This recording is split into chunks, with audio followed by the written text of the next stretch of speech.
So welcome back to my channel. I am here with Derek Mitchell. So we're gonna go ahead and get started. Just jump right into it. So can you tell me a bit about yourself? Sure. As you said, I'm Derek Mitchell, born and raised in Atlanta, Georgia. So I've been here a while. I'm 44 years old, and I am a person who stutters. Okay. And what do you do for work? Right now, I work in IT process improvement for a paper and packaging company. But I also have a background in project management as well. But but I've been involved in process improvement with my current company for 4 years. Okay. Okay. And so is this like an IT type job? It's IT, but it's more on the non-technical side of IT. So I Okay. work with people who have technical expertise, but what I do is more on the process improvement and planning side, which requires um, people who are very technically skilled. But it's my Okay. job to just organize their efforts. Okay. I see. You know. Okay. Um, I know when we met before, you mentioned that you recently discovered that you were in high functioning autistic. Yes. Um, how has that influenced the way you approach your job and as a person who stutters? Hmm. That's a good question. So, just for some background, I took a dual ADHD and autism assessment over the summer. It's a pretty long and involved assessment. It took about 3.5 hours. And so the results were kind of inconclusive as far as the ADHD, but as far Mhm. as the autism, it was very clear. So they give you a letter that documents the diagnosis so that you can access any accommodations that you might need. Um, but it's something that I've been thinking about for a few years. Mhm. I've always had, challenges around socializing and connecting and engaging with people. Um, also issues with, with how to read a room, judging what is, socially appropriate or inappropriate in certain circumstances. And so I would always attribute that to having a stutter, Mhm. because as a kid I really isolated myself, and so I didn't go through the natural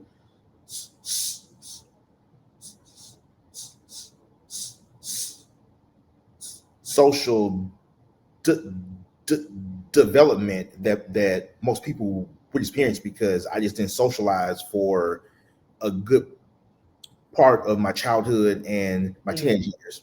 So Okay. so any difficulty that I had with socializing, I just attributed to that. Mhm. But I'm 44 now, so it got to a certain point where um, it just wasn't adding up. Mhm. Still having those challenges in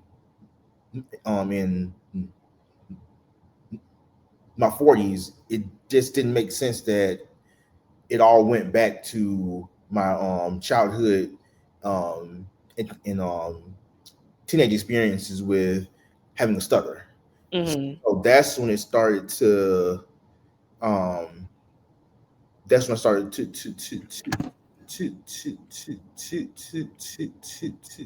think that it could be something else that's going on. Right. and I'm not sure what made me think it was autism, but that's one of the things that came to mind. But life gets busy, Mm-hmm. work gets in the way, and so I kind of just put it in the back of my mind. And Right. recently, I had some really some real challenging experiences um, with socializing and with connecting, and it was to the extent where it's like, okay, there's there's something happening here that I can't identify yet. Mm-hmm. And so that's when I made the decision to look into um, testing for autism. Okay. Okay. That makes sense. Because honestly, I'm in the same boat. Like socially, I'm kind of like awkward, Mhm. and I'm just like, is it because I stutter, or is it because of what?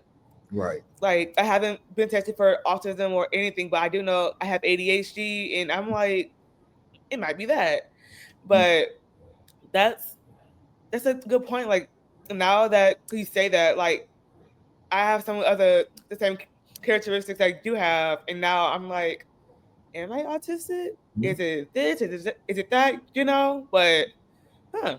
Yeah. And stuttering, is a pretty convenient scapegoat for a lot of things. Just Mm, because of the kind of impact that it can have on our lives. So it's pretty right. convenient to just blame that. But it just got to a point where it just didn't add up. That all of this just led back to having a stutter, and then Mm-hmm. I started to do some more research into autism and some of the characteristics. Mm-hmm. It was pretty clear that I needed to get tested. Right. Right. Okay. But going back to your job, being in the career that you're in now, um, do you do a lot of speaking at your job? If so, like how do you manage being a person who stutters in that type of career and setting? Yeah, yeah, I do um, my job involves a lot of communication, Okay. and it's not the career path that I necessarily chose. Um, Mm-hmm. Out of grad school, I got a job at a software co- company here in Atlanta, Okay. and I wanted to go into more data analytics, something that wouldn't be as heavy on communication, although Mm-hmm. uh, although pretty much in most fields now, um, communication is going to be some part of that job, but I wanted Right. to pick something that was as light on communication as possible. Um, Right. but unfortunately, to become full time, because I was hired as a contractor at that first job, and Mm-hmm. unfortunately, to become full time, I had to go the route of a project manager, because Mm-hmm. they had no needs on the data and analytics side. Um, Mm-hmm. and I had watched some of the project managers that were already there, and some of the things that were involved in their day to day, and they were always on phone calls. Mm-hmm. So that was not what I would have picked, but that was the only opportunity in the company. And at that point in time, I was married, and there was no way that I could go home and tell my wife that no, um, I'm not going to be full time at this company because I don't want to talk to people. Like that, Right. that wouldn't have worked. Right. So, um, so I accepted the job as an entry level project manager, and that first year was brutal. Mm-hmm. I still remember that like my first meeting um as a project manager. I'm sitting there. Um, I'm the youngest person in the room. Mm-hmm. I'm the least experienced. At that point in time, I have very little to technical knowledge. So Mm-hmm. I don't know what the hell I'm talking about. I have no idea what I'm talking about. Um, Right. I haven't even really had much training as a project manager.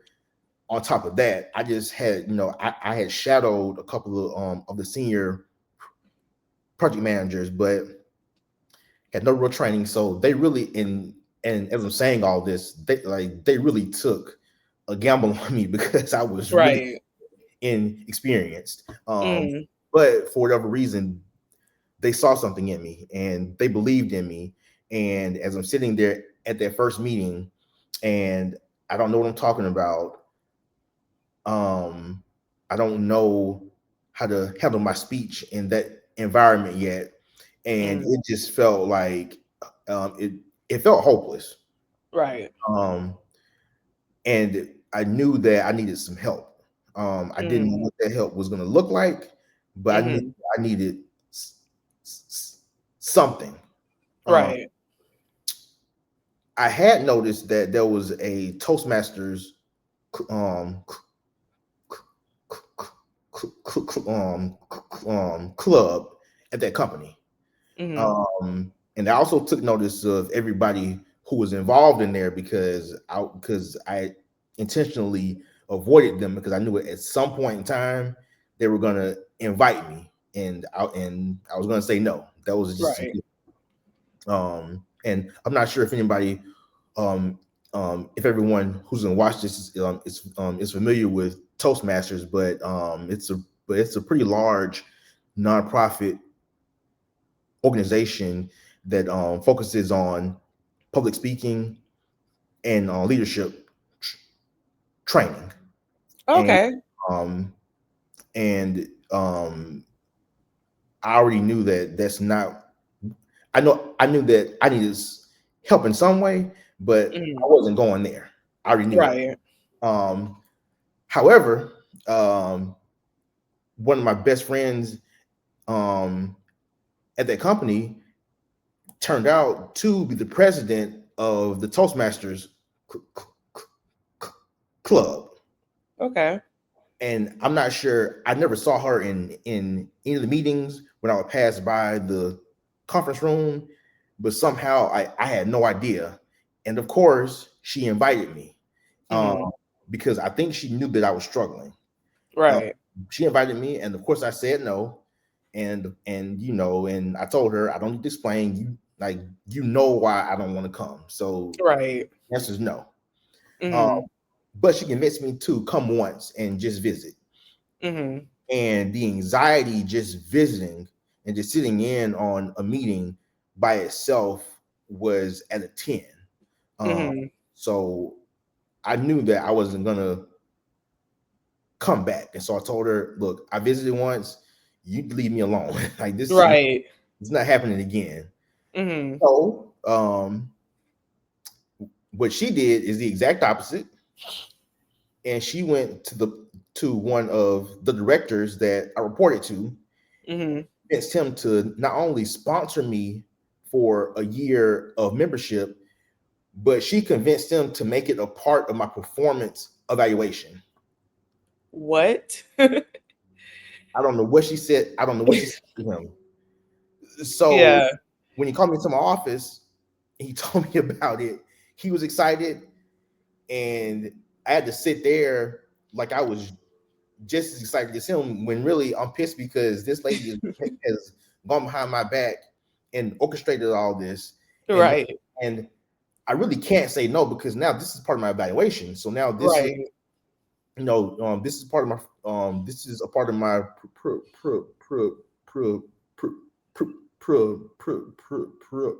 professional development at this Mm-hmm. point. So not only do I have to say yes, I have to act like I'm excited about it because if I don't, it's gonna, it might raise a red flag, about why is Derek not, as an entry level project manager, why is he not excited about his development? So Mhm. I had to sit and smile and say, yeah, that's great. Of course I'll do that. That's a good idea. Mhm. That's not how I felt about it. Right. I left his office, and her cubicle was right across from his office. I went right there, and I was like, well, "What did you do?" And Right. she had a smirk on her face, and I was like, "Oh." So the plan was to just pretty much to just be a passive member, Mhm. go to meetings every now and then, Right. maybe once a month, and just sit in and just not do much. Uh-huh. But at some point in time, I had to think rationally about it, and understand that this was an opportunity, um, Mhm. not only to get the help that I needed, but to do it in a professional environment with people that I work with, and people who believed in me, because they wouldn't have given me that position with a lack of experience if Mhm. they didn't believe in me. And Right. she wouldn't have gone through all those lengths to orchestrate getting me into the club if she didn't believe in me. Mhm. So Right. I have these people around me who really don't know me that well, because I've only been there a year and a half maybe. Mhm. So so they know me, but not that well. Right. And they're doing all of this to push me um on a career path, and to push me to grow. And so Mhm. after really sat back and thought about it in those terms, I realized that I couldn't waste the experience, and I couldn't waste their investment in me. Mhm. So I went ahead and dove in, and the first milestone in Toastmasters is to give 10 speeches that give you the basics of public speaking. And I knocked those out in um 4 months maybe. Um, Okay. so 10 speeches in 4 months. So so I was speaking almost every week. um Right. Incredibly difficult. It was nerve wracking, but that was that was the really was the foundation to on where my career is now. And using that experience with Toastmasters to build my confidence, my communication skills, but also to get more comfortable with my stutter. Um, because I had gotten accustomed to hiding my stutter. And Mhm. so after you put it on stage in front of an audience, uh, Mhm. audiences of all sizes, from just 5 to 10 people on a weekly basis. Mhm. When I was doing speeches at my club, going into speech contests in front of a ballroom full of people. And so once you start to to put yourself out there, and to expose yourself, Mhm. um, to audiences of all sizes, and I started to feel less of a need to be so guarded and protective of how I speak. And Mhm. I felt more comfortable with people seeing and hear me stutter. So on top of just helping to um to um develop better communication skills, just probably the most important thing that I got from that was the confidence and the comfort with my stutter. And so that's something that has allowed me to really to really grow my career, and to be in the position that I am now. So without that experience, I'm not sure where I would really be right now. But Mhm. but that was critical my for for how I've grown in my career. Okay, that's really cool.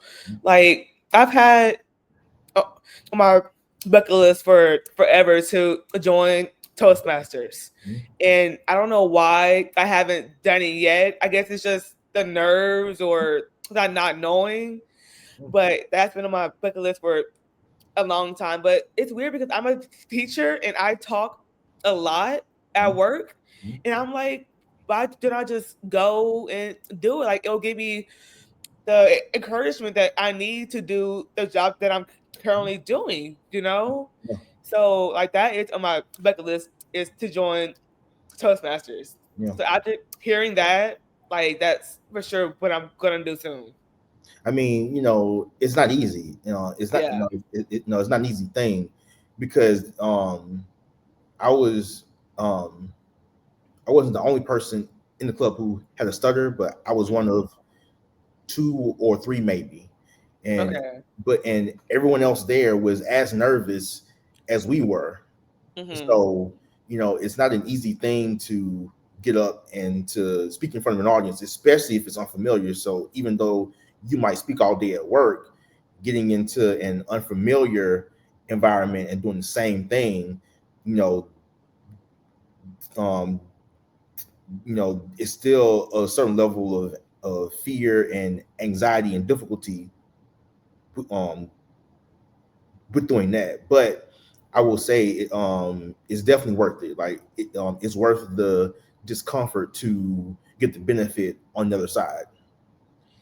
Yeah, for sure, for sure. Like I have to get out of my comfort zone for sure. And I know being in Toastmasters will get me out of my comfort zone for sure. Like just push myself to my limits and just to put myself out there, you know, Yeah. and just to have that experience. So yeah, so I actually look forward to joining Toastmasters for sure.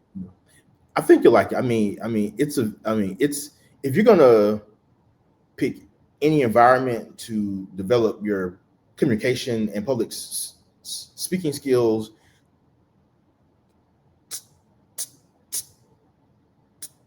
to Oastmasters is the place for it because it's one of the most, um, if not the most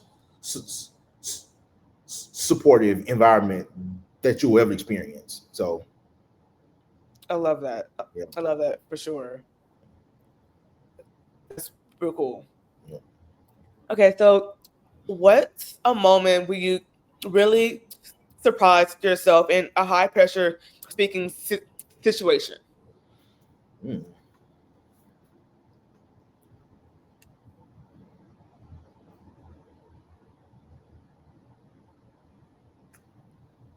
Probably when I did the my thesis presentation for grad school. I think that Okay. was the most nerve wracking because I didn't necessarily graduate with honors, so I was Mm-hmm. I kind of just made it. Had to, I Mm-hmm. had a bit too much fun in grad school and didn't quite Okay. get didn't quite get the grades that I planned on getting. So that um, that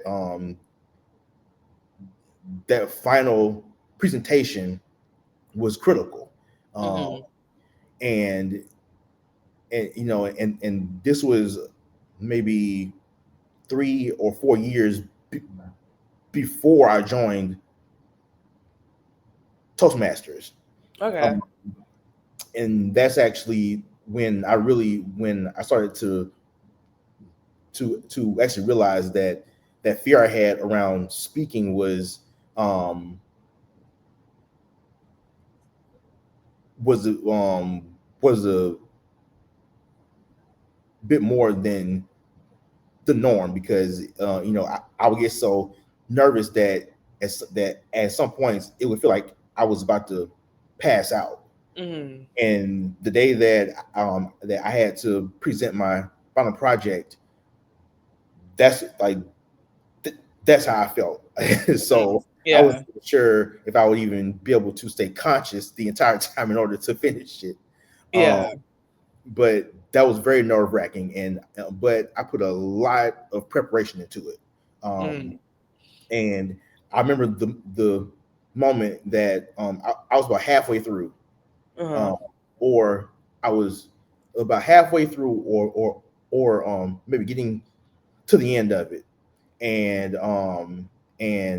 I saw one of my professors sit back in his chair and give me a nod, and that's when I knew that I had it. Um, Yeah. but leading up to that moment, um, that was um, at that point in time, that was probably the most nervous that I had ever been in a public speaking situation, and with good reason because I invested a lot to go to grad school. So Hmm. if I didn't graduate, then that would have been a problem. So, Right. but that's the moment when I realized that I needed some help. But I was also proud of myself, that I did such a good job with Hmm. having that level of anxiety because really, Hmm.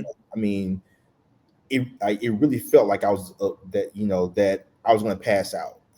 I was that nervous, so I was proud of myself that I did such a great job and handled myself as well as I did with that level of nervousness and anxiety. Okay. Cool. Cool. But so, as a black man who stutters, how has your identity shaped your experience in a professional space or any pro- professional setting? Mhm.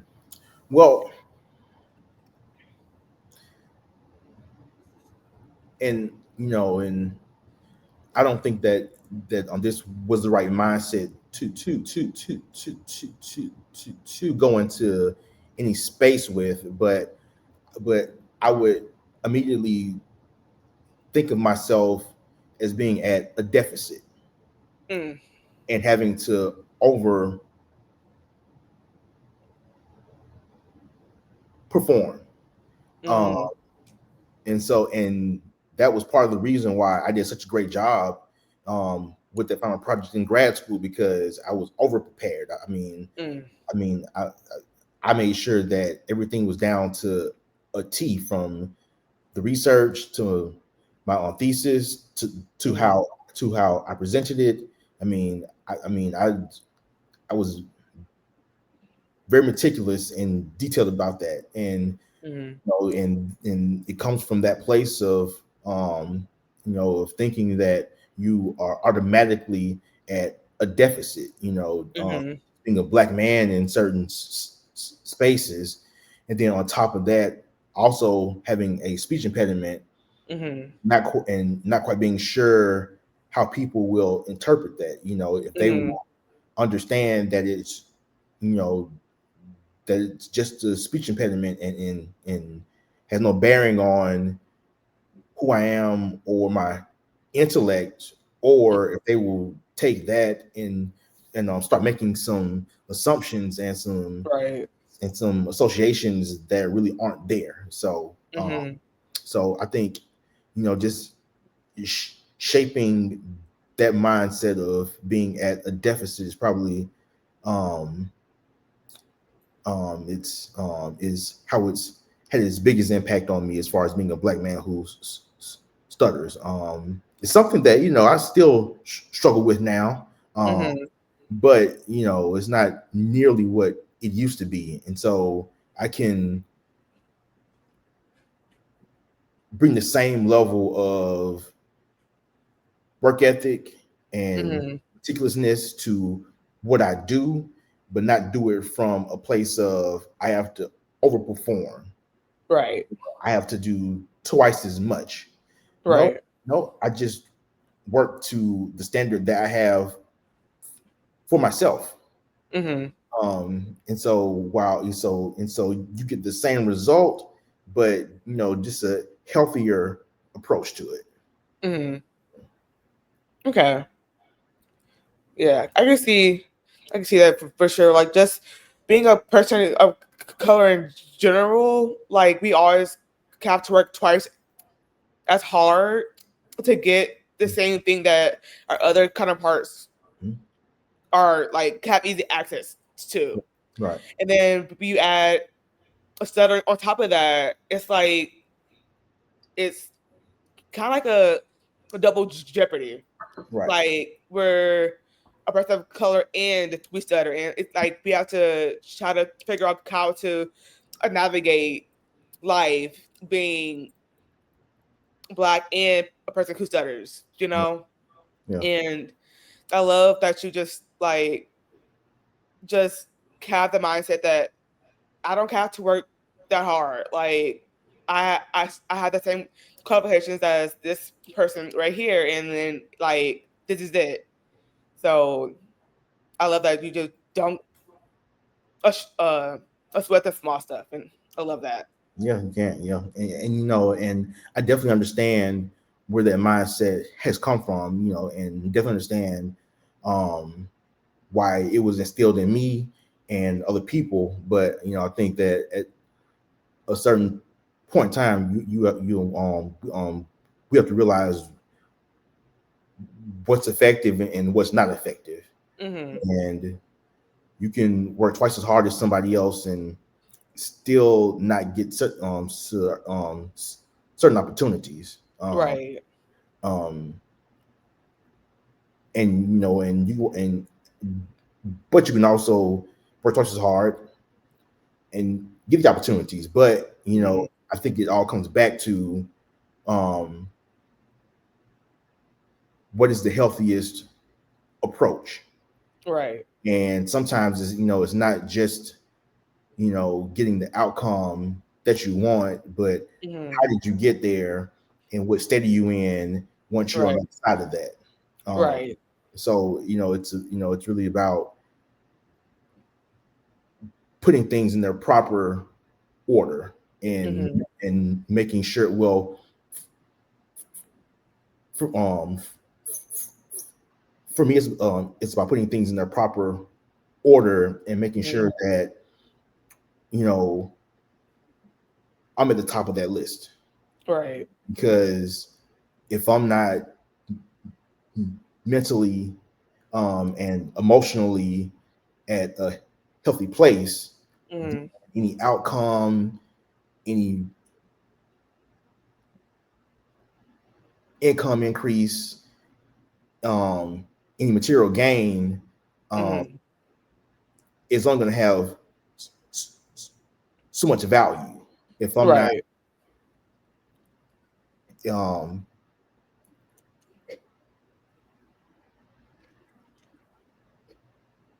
healthy and intact at the end of that process. So, Hmm. Okay. I like that. Um, do you feel that there's enough visibility or understanding for people who live at the intersection of race, neurodiversity, and a speech disorder? nope. And and I say no because I'm still learning. Um, Hmm. you know, I remember when someone first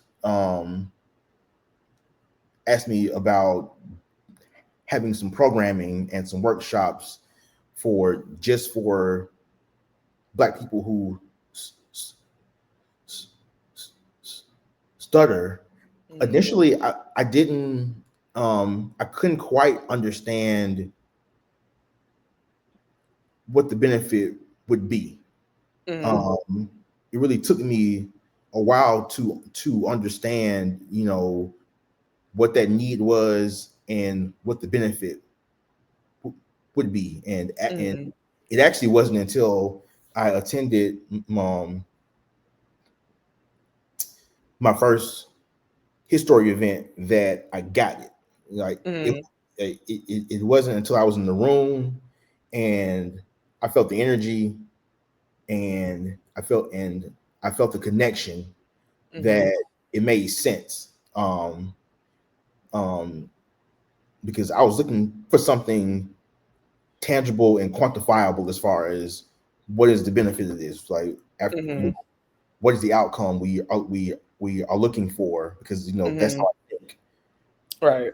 But it but that's not what it was. Mhm.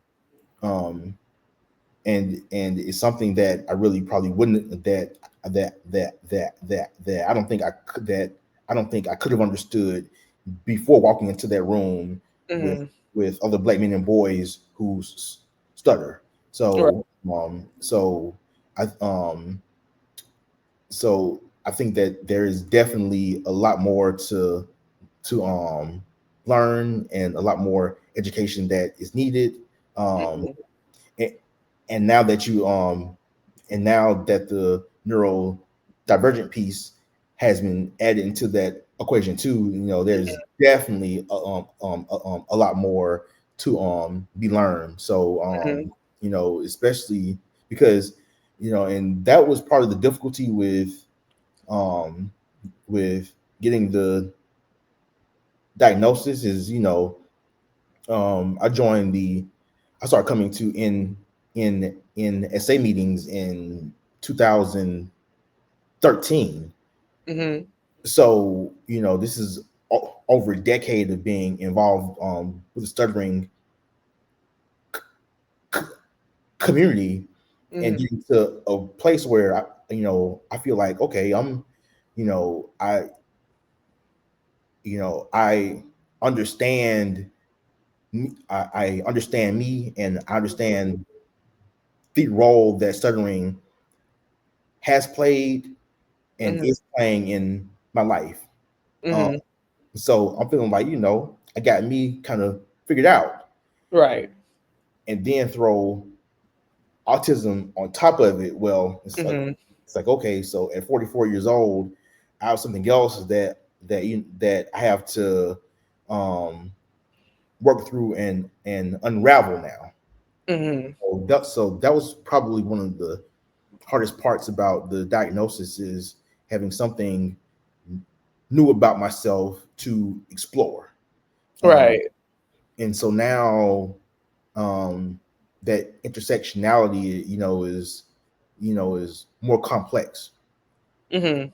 Um, and and I was just diagnosed in mid June, mid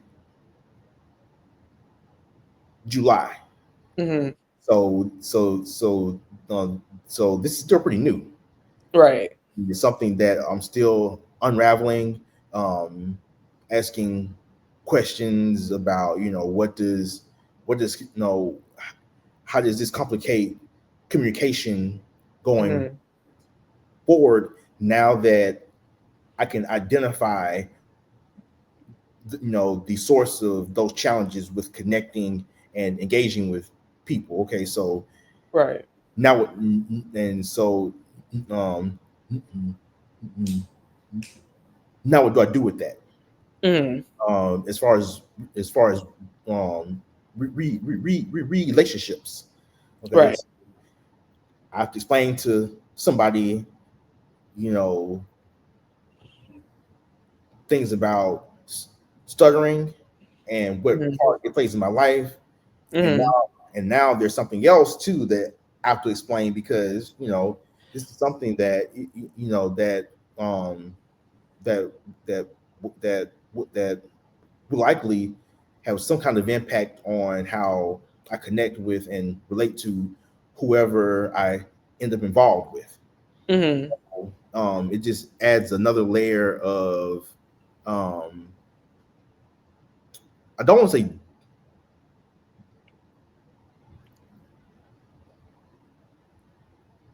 difficulty, but Mhm. no, because it sounds negative, but Right. that feels like the most appropriate word now, is that Right. that it as a another layer of difficulty. Mhm. But also, and I started working with a therapist about a month ago, and we just kind of been working on changing my mindset about this and how I see it. Mhm. And one of the things that he told me is that it's this is good because now I see myself more clearly, Mhm. a better picture um, of who I am and why I do certain things and why I Mhm. and why I approach situations in certain ways. Right. Certain um, why I have certain patterns of behavior.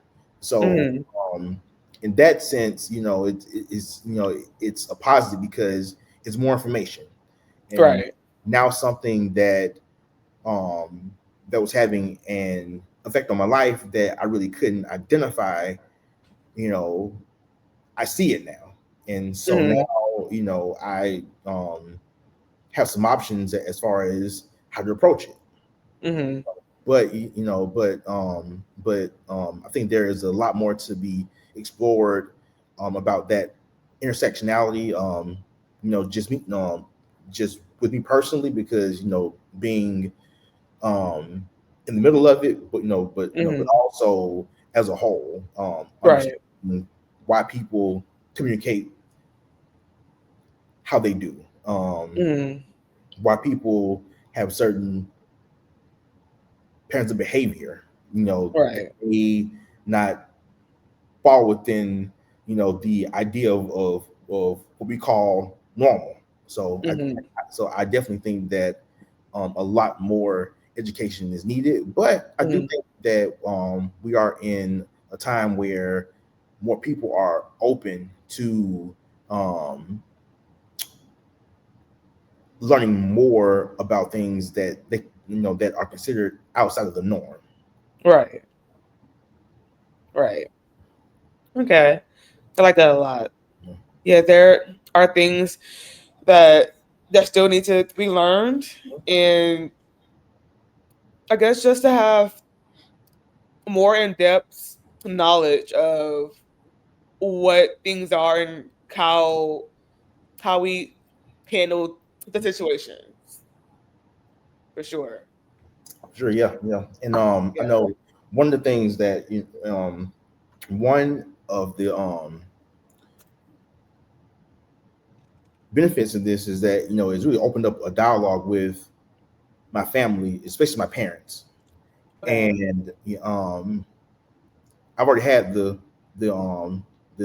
talk with them about how they handled my stutter as a kid, told them Mhm. how I felt about it, gave them a chance to explain why they handle things a certain way. And that felt more confrontational, Mm. um, just because I had certain amount of resent because I didn't feel Mm. like I got the s- support that I needed, and so I Mhm. think that I may have put them on the defense a little bit, and so Mhm. those conversations didn't really um, you know, they were open to having the conversations and we had them, but it didn't feel. But I think that how I approached it kind of made them a bit defensive. Mhm. But this time around, and when I talked to them about my diagnosis, Mhm. this feels a bit different because just to see how they have um, opened up and Mhm. made an effort to really learn about it, um, Right. and not just for me because my dad has been on Google and Yeah. googling and I can tell based on certain things that he says when he brings it up. So just their willingness to learn and to develop an understanding but to also open up about themselves as well, Mm-hmm. because it's really opened up a, a dialogue about,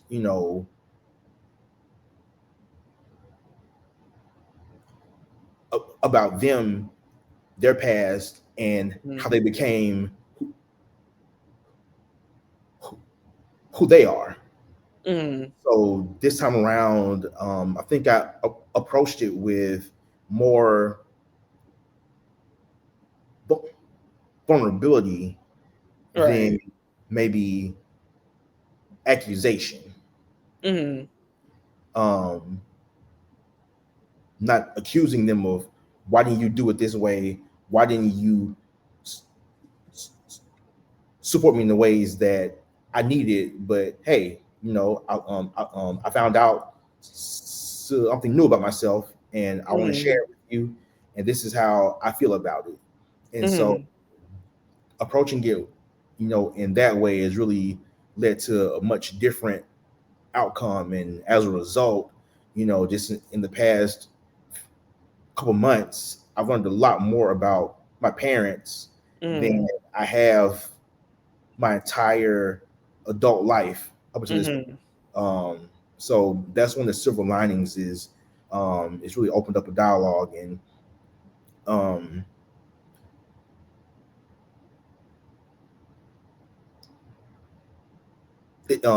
it's just taught me that things that we might see as flaws, or that might or that might make us feel broken in a way, I think Mm-hmm. it deepens our humanity to a point where really invites other people um to share more of themselves. Mm-hmm. And so that's really been my experience. And so while it's been difficult to process it, and to really go back and kind of and unravel how it's had an impact on my childhood, my teenage years, and my early adulthood. Um, Mm-hmm. you know, just the just how it's caused people to open up around me, um, Mm-hmm. has been um, has been really good. And I've really enjoyed that. So I love that for you. I yeah, do. yeah, That's that's that's really cool for sure. yep. Um, what advice would you give to someone who is neurodivergent or who stutters and wants to pursue a, a leadership or communication heavy role? Mm. Um, I would say probably don't focus on the leadership part. Mm-hmm. I would say focus on figuring out what you want, um, what you're good at, Mm-hmm. and where you need to develop. Okay. Um, because those are two big challenges to deal with. And so, so from the stuttering aspect, is to is to really figure out what you want and what level of communication you can be comfortable with. Mm-hmm. Because while I'm all for going out of your comfort zone, is Mm-hmm. it's got to be a good fit for you. So not Right. everybody will um will while it may sound inspiring and it might sound good, not everyone is going to want to be in a position where day to day they are speaking in front of an audience. Mm-hmm. That's not for everybody. That Right. level of visibility and constant um, um, communication and social interaction is just is just not for everybody. So Mm-hmm. figure out what you want, and then determine if it's a good fit for you. Mm-hmm. Um, and then once you find something that is a good fit for you, just figure out in what areas you need to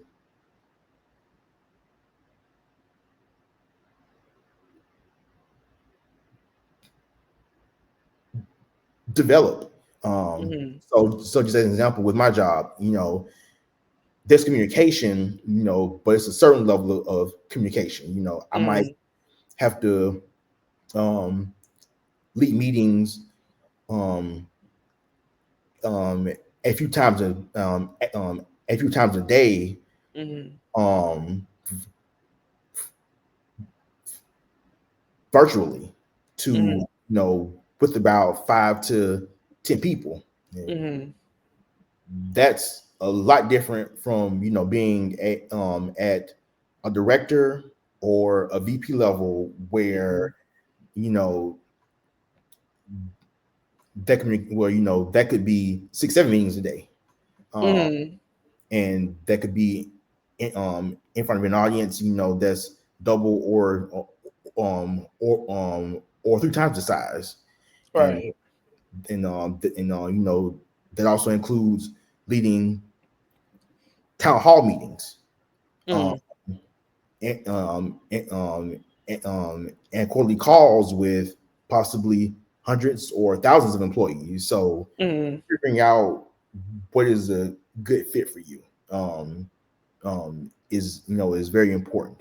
Um, Mm-hmm. and as far as the neurodivergent aspect, that's something that I'm still figuring out, and definitely, you know, those, that comes with some challenges, as far as sensory issues. Mm-hmm. It's certain lighting that has always bothered me, but I just never knew Yeah. why. Actually, I just thought it was common that certain lighting, just bother people, Mm-hmm. not knowing that, and just looking back, knowing now, okay, well, that's likely, is a light sensitivity, Mm-hmm. you know, um, because I'm autistic. Right. In that case, then being in an office 5 days a week, 8 hours a day, might Mm-hmm. be the best environment. So, Right. in right now, I work from home, and you know, that's probably the most productive environment that I can be in. Mm-hmm. So just being clear and being honest about what is a good fit for you is very important. Um, I think, and and that's not to limit you, but Mm-hmm. just be honest about what is the best use and the best place of your talents and your skills, and um, and from that point, just focus on where you need to develop in order to grow. That's really good advice for sure. Just to see where you are. Like don't put throw yourself into harder situations than you need to be in. Just Right. test the waters and then go from there for sure. Yeah. Yeah. Because just coming out of grad school, I had this grand vision in mind for how my life was gonna look, and Mm-hmm. it involved being in a high powered leadership position, in Mm-hmm. in a tailored suit. So Right. that's the vision I had, not really thinking Mm-hmm. about would I even like that. Right. Is that the best fit for me? And really, just recently, just kind of taking stock of where my career is, and not necessarily where I thought I would be at this age. but really having to be honest about it, and just acknowledging that I'm kind of in the best place that I could be right now. I mean, Mhm. I don't have director or VP um, or manager in my job title, Mhm. but I'm doing something that I enjoy, Right. and I do it well, and and it allows me to take care of myself to a standard that I'm very comfortable with. And Mhm. I really couldn't ask for much more than that. It doesn't line up with this with this grand vision I had, um, Mhm. that likely was kind of was rooted in um, pride more than anything else, Right. not really practicality. But just taking stock of where I am right now, I just had to realize that I'm not where I thought I would be, but Right. I'm where I need to be right now. Mm. And and so just and again, not to be limiting, but just to have more of a realistic understanding of who you are and Right. what's the best fit for you. Mm.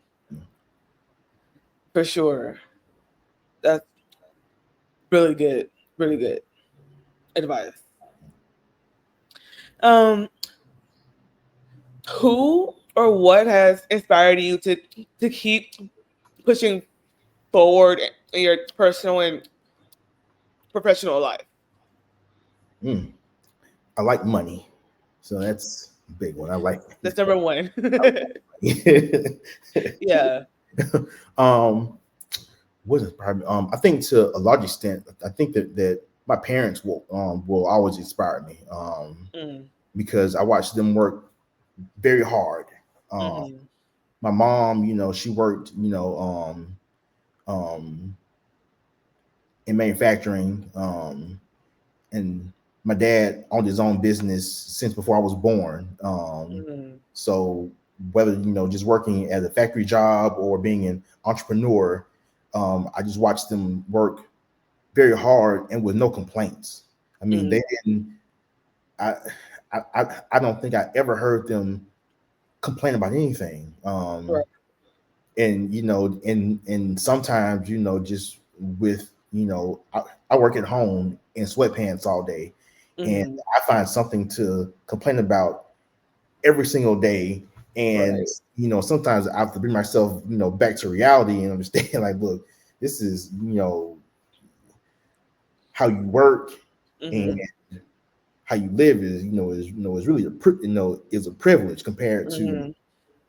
who raised you and the Right. sacrifices that they had to make. So to a large extent, my parents will always be that inspiration. Just seeing just how they worked hard, for so many years, decades, Mhm.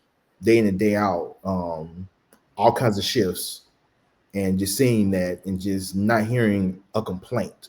Um, Mhm. so that really is is the foundation of my work ethic, and what inspires me. Is just thinking about them, um, Mhm. and what they did um, to provide for me, and Mhm. and then now they they are both in their mid 70s, Mhm. and so now you know thinking about how I want to take care of them, Mhm. as they're aging. And so Right. with whatever I do, that's always a consideration, Right. with what, you know, with whatever opportunity I pursue it, it's always a consideration of how will that enable me to take better care of them as they get old. Um, so from what they did, um, um, for me when I was a kid, when they were raising me, and to now Mhm. just thinking about how I want to support and take care of them. So they inspire me, in both those ways. I love it. I love it. That sounds amazing. Yeah, just to think what my parents have gone through growing up too. Um, Watching my mom work two jobs Yeah, just to make ends meet, and then seeing my dad go to work all day, every day, just to pro- provide for me, my brothers and siblings. It's just to see them work so hard for us.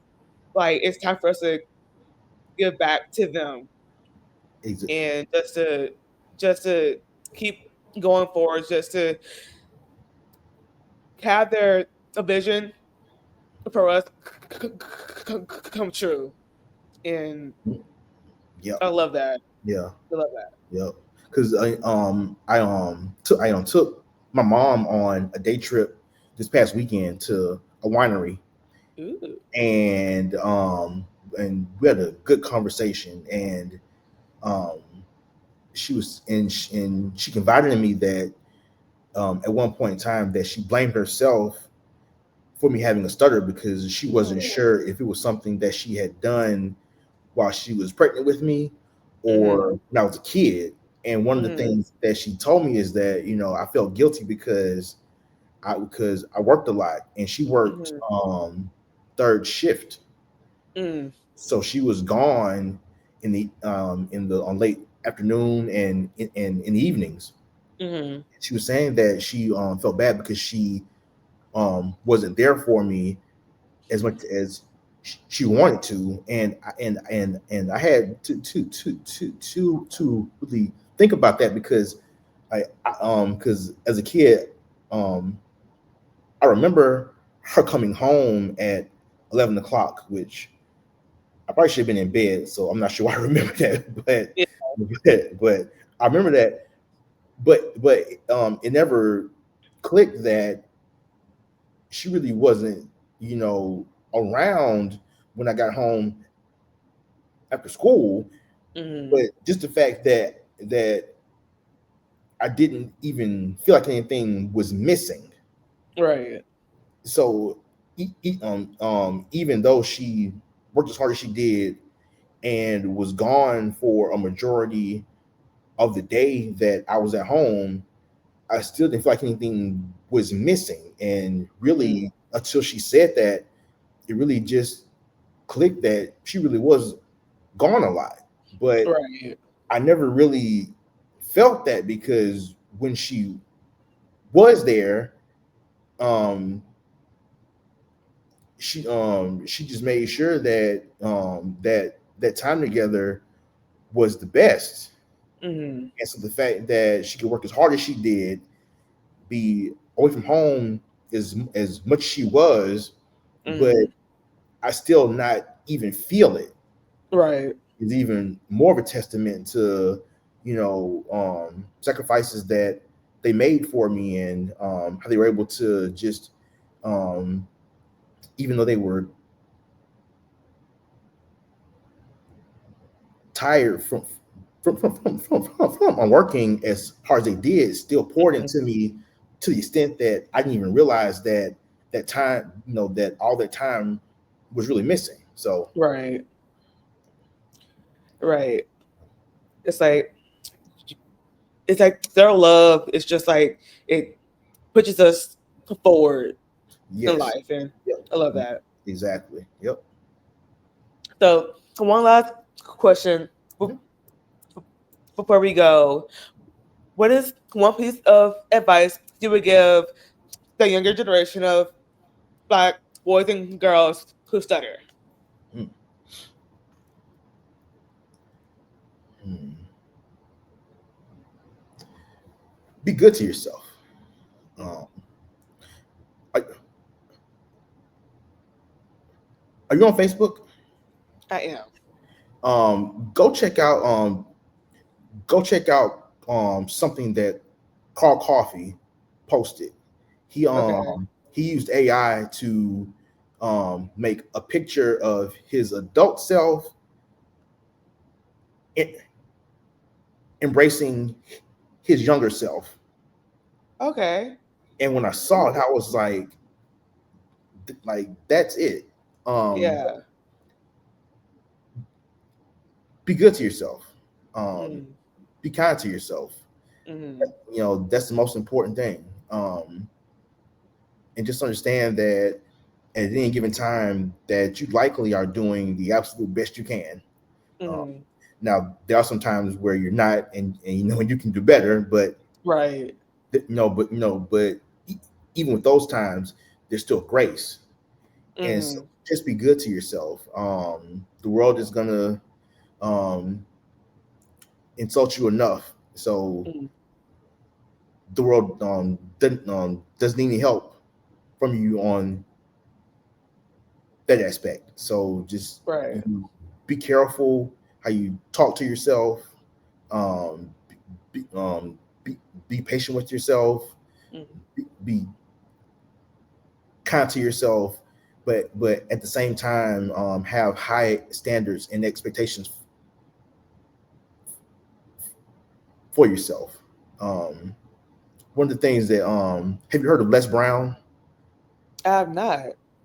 Les Brown is probably is my favorite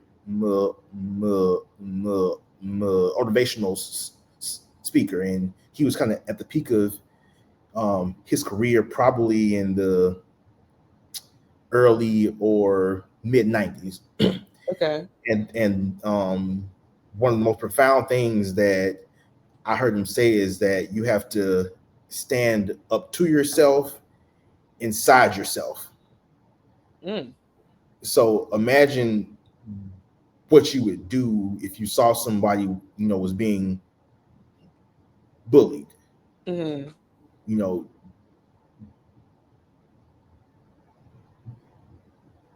you would stand up for the person who is being bullied at that point Mm. in time. But Right. what if we are our own bullies? Mm. Who do we stand up to?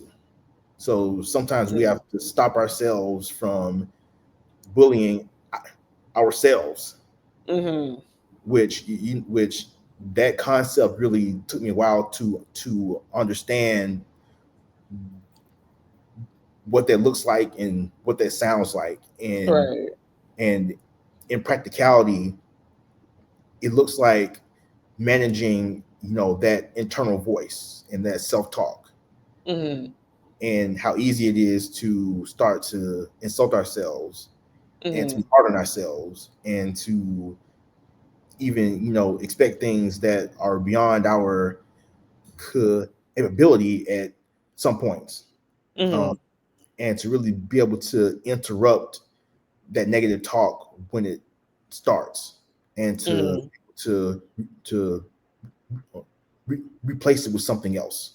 And Mm. so really starting with how you treat yourself is the advice I would give, and I think is most important because that affects everything else. um, how you treat yourself is really how you will allow other people to treat you, and Mm. and dictates the energy that you project to other people. So Mm. that would be my advice, is to make sure that you always treat yourself well.